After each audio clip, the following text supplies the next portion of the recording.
నమస్తే welcome to Aadab TV. ఈ మధ్య కాలంలో మనం ఎక్కువగా వింటున్నది ఏంటి? భార్యలు భర్తలను చంపేయడం, లేకపోతే భర్తలు భార్యలను చంపేయడం. కానీ ఎక్కువగా వింటుంది మాత్రం భర్తల్ని భార్యలు చంపడం. నిన్నటికి నిన్న ఒక తండ్రి ముగ్గురు అమ్మాయిలను చంపేసిండు.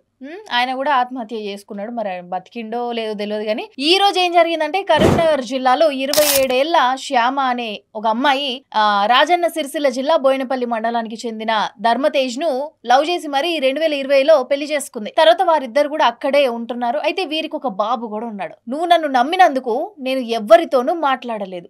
దేవుని సాక్షిగా చెబుతున్నా, కొడుకు సాక్షిగా చెబుతున్నా, మా అమ్మ సాక్షిగా చెబుతున్నా, పెళ్ళైన దగ్గర నుంచి నేను ఎవ్వరితోనూ మాట్లాడలేదు. నేను తప్పు చెయ్యాలనుకుంటే నువ్వు చేసిన తప్పులకు నేను ఆనాడే చేద్దును, కానీ అలా చెయ్యలేదు.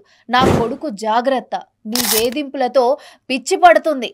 నేను మరణించాక నువ్వు మంచిగా ఉండు, టెన్షన్ పడకు, నేను చచ్చిపోయాక నా ఫోన్ చెక్ చేసుకో. చెప్తుంది కదా, చేసుకో మంచి. ఇప్పుడు చచ్చిపోయింది కాబట్టి ఇక ఫోన్ అంతా చెక్ చేసుకుని ఎవరితో మాట్లాడింది ఏందని మొత్తం చూడు. ఇంకా అప్పుడన్నా అర్థమవుతుందిరా తేజ అని చెప్పి భర్త వేధింపులతో విసిగిపోయిన ఓ అమ్మాయి సెల్ఫీ వీడియో తీసుకొని మరి ఆత్మహత్య చేసుకుంది.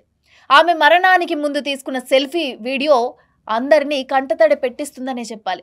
ప్రేమించి పెళ్లి చేసుకొని చివరకు భర్త అనుమానం, వేధింపులు తాళలేక వివాహిత ఆత్మహత్య చేసుకోవడం ఆ కుటుంబంలో తీవ్ర విషాదం చోటు చేసుకుంది. కేశవపట్నం పోలీసులు తెలిపిన వివరాల ప్రకారం కరీంనగర్ జిల్లాకు చెందిన 27 ఏళ్ల గొట్టె శ్యామ రాజన్న సిరిసిల్ల జిల్లా బోయినపల్లి మండలానికి చెందిన ధర్మతేజ్ ను ప్రేమించి వివాహం చేసుకుంది. అదంతా మనకి ఇందాకే మనం చూసాం. వీరికి ఒక బాబు కూడా ఉన్నాడు. ఈ క్రమంలోనే ధర్మతేజ్ 2 ఏళ్లుగా ఉపాధి కోసం దుబాయ్ వెళ్ళాడట.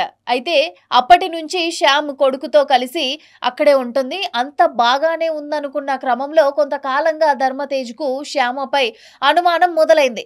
ఈ అనుమానం రోగం ఎందుకు వచ్చిందేమో తెలియదు కానీ ప్రాణాలే పోయినాయి. ఇప్పుడు దుబాయ్ లో ఉన్న తేజ్ తరచూ ఫోన్ చేసి వేరే వారితో మాట్లాడుతున్నావంటూ మానసికంగా హింసించేవాడట. భర్త వేధింపులు పెరగడంతో శ్యామ తీవ్ర మనస్తాపానికి గురైంది. దీంతో శ్యామ మంగళవారం ఇంట్లో ఉరేసుకొని చనిపోయింది.